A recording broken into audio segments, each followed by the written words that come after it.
All right, it's the next day and we're back at the Rusty Beauty shop.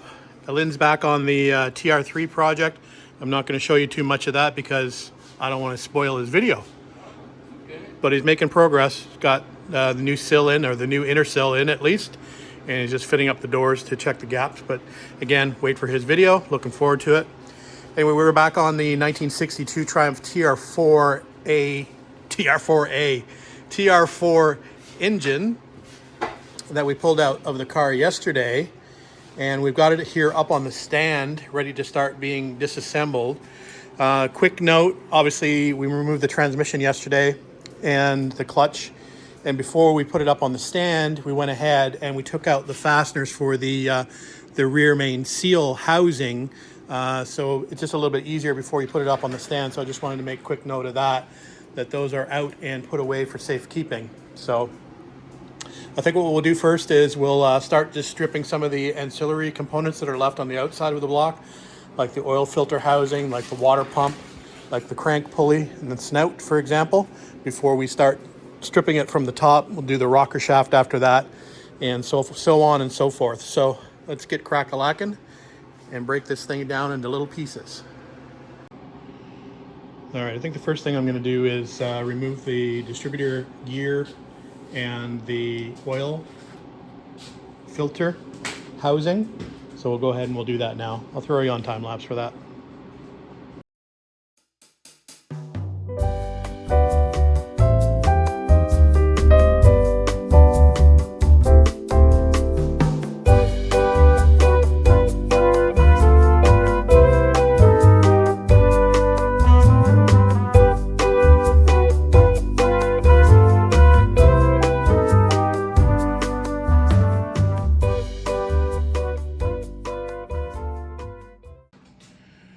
All right, next thing we're going to go after, now that the water pump is off and the oil filter housing is off, we're going to go after the crank pulley and crank snout.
All right, the timing cover's off, and a couple of things. It was obviously pretty heavily siliconed on there, as you can see. No groove under the tensioner that I can see, which is good. I did see something interesting on the inside of the cover here.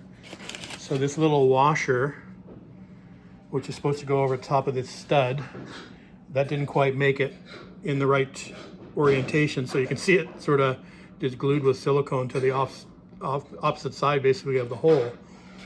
But as far as the actual chain is concerned, it's actually in quite good. It's very, very tight. So yeah, that was probably reusable, I would say, but I'm not going to. But anyway, could be good for a spare for somebody. All right, on to the next thing.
That was fun.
All right, let's go after the rocker shaft.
All right, so Elin is going to take a break from the TR3 and give me a hand getting the head off because they can be pretty stubborn.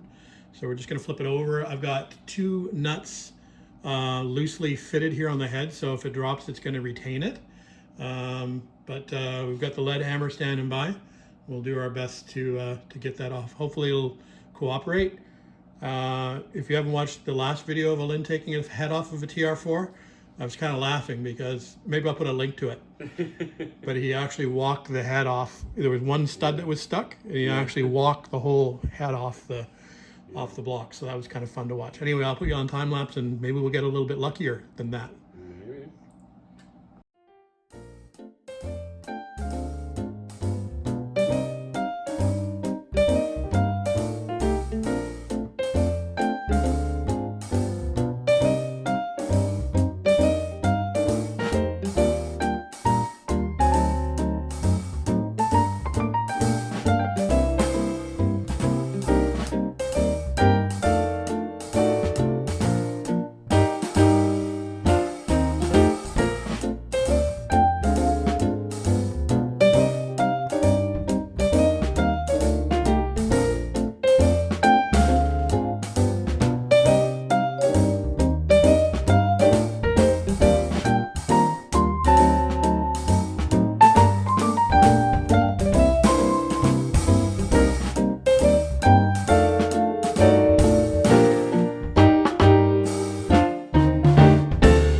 All right, just checking the crankshaft end float while we have the opportunity. So you have the dial gauge set up. And we're just going to lever the crank backwards and forwards. Okay.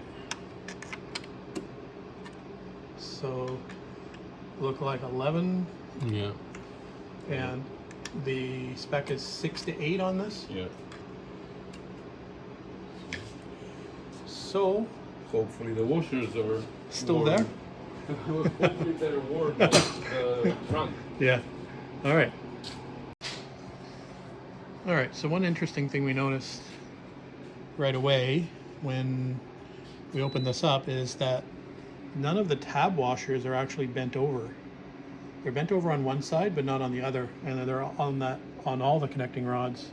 So you can probably see it there. Not bent, not bent, not bent. Same back here. So that's kind of odd. I'm not sure what's going on there. Anyway, time to remove the pistons.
All right, time for the crankshaft to come out. So we'll pull the crankshaft out, we'll move it over to the parts table, and we'll do a little wander through the table and show you what we found, since we haven't given you any details yet on what we actually found when we took this apart. We've just kind of shown you the process. basically we need a new engine because David didn't bag 3 or 4 nuts over there. We don't know Yeah, where they the oil pump nuts is the only thing I haven't bagged yet. Oh, you figured out I thought we needed a new engine now No. because we didn't mark those. Nope. And... All right, lift her out. Okay. Move this out of the way.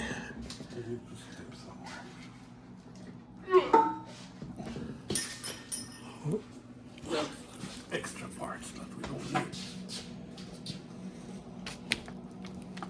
Is that gonna fit there?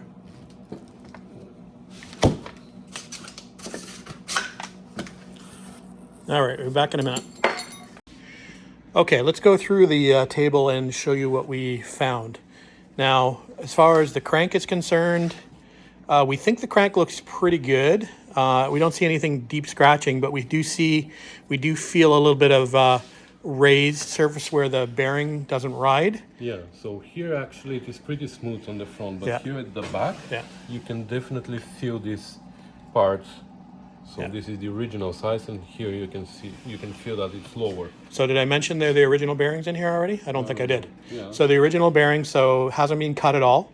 So definitely we'll have to send this out and get it cut and polished. So that's one thing on the crank. Other than that, it looks pretty good, I would say. What's important is the thrust washer, the thrust Yeah, the bearing surface, yeah. because that we don't want to machine. Yeah. But everything else is going to be machined, so we don't really care what Yeah. they look like. And it's going to be the first, so 010, I guess. Yeah. So, yeah, crank looks good. Okay, so then we look at the bearings, and we have something kind of interesting on these. So I don't know if you can see there, all that deep pitting. Yeah. I guess that's all I can really call it. We have pitting on the front and the rear. Oops. Same sort of thing. But it's funny, it's only on this half, which Right. is the lower half. Yeah. So that's where the engine was sitting, the crank was sitting for years and Yeah. years. So maybe acidic oil, possibly. I don't know. Like, never seen something like that. Yeah. Maybe somebody's gonna tell us. All right. So then to the fun stuff. So pistons, and if you recall, Elin saying that it was number 1 cylinder that was eating a lot of oil, Yeah. and we found out why. First of all, have a look at the bearings. So, and again, these are original, so all pretty much the same, pretty toast. But Elin will show you piston number 1 here, which is kind of interesting. First of all, here's a piece of a ring. Second of all, go ahead. More pieces of rings right here in the groove. And if you can see here, this one is actually, this piece, it's turned 90 degrees. Yeah. Like it broke off and then it turned. How did that happen? I have no idea, but I can see the curve is going this way. Yeah. Anyway, and it made a groove a little bit. And made a hole there. So Yeah. anyway, we've got new pistons and liners, which is good. So, but anyway, the rest of the rings I think look okay. We didn't find any seized or broken rings in any of the other pistons. So really, just the number 1 was was really the culprit. I mean, the engine turned really freely, so they were pretty worn. But anyway, so there's the news as far as the pistons are concerned. Camshaft wise, it doesn't look too bad. We found a couple of small areas on 1 or 2 of the lobes that didn't look so good. Had a little bit of marking and pitting. But the lobes actually, where normally you have pitting, that's all of them are good. It was on the ramps basically. It's here. Yeah. It's here. It looks like the grind was not great. Yeah. So, and then if we just jump over to the tappets, the followers, they have some pitting. Number 1 looks like it has some pitting on it, for example, but not bad. No, that's... Was it not bad? I thought it was number 1. Yeah. Oh, yeah. So there's a little bit of pitting on number 1 and a couple of the other ones, but Like, 5 was very interesting. It's like a circle. okay. Yeah. Anyway. Okay, so that's the tappets. So anyway, we got new ones of those as well, so we're not too concerned about that. Now, oil pump I haven't looked at. I actually bought a new oil pump, so I haven't even investigated this. This might be a good backup. We'll check all the tolerances of the pump and see if it's usable for something else. Other than that, we haven't really done too much investigation into the head. We just took a really quick look, and it does look like maybe some of the valves are a little bit recessed. It's only one actually. Yeah, this one here.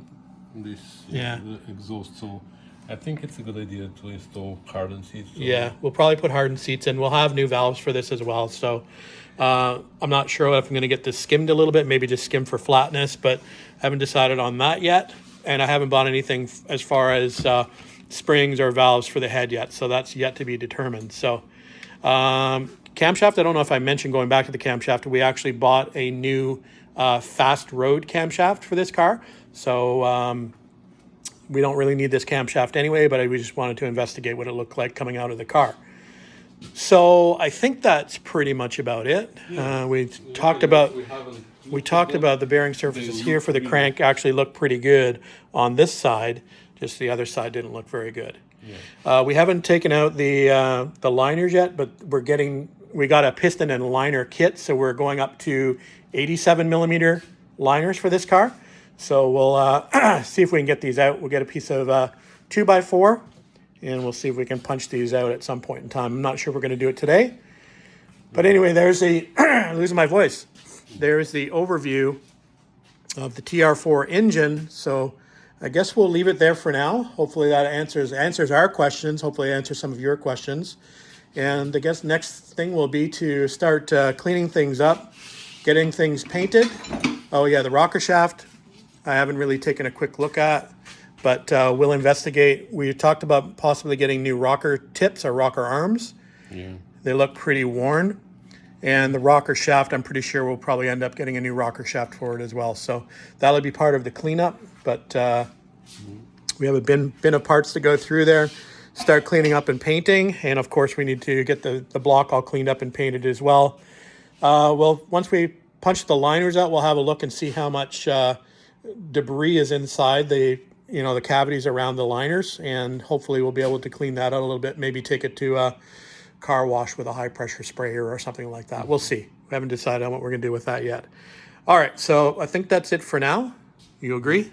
Yep. Thanks for your help today. It was kind of multitasking between this. I'm having a hard time with my shoulders, so not very good on high torque fasteners, pushing and pulling. So Elin was a big help there trying to get some of those fasteners unstuck. So, all right, guys, that's it for now. Thanks for watching. Thanks for subscribing, and thanks for commenting. We'll see you on the next video. There you go. Rusty Beauties rules.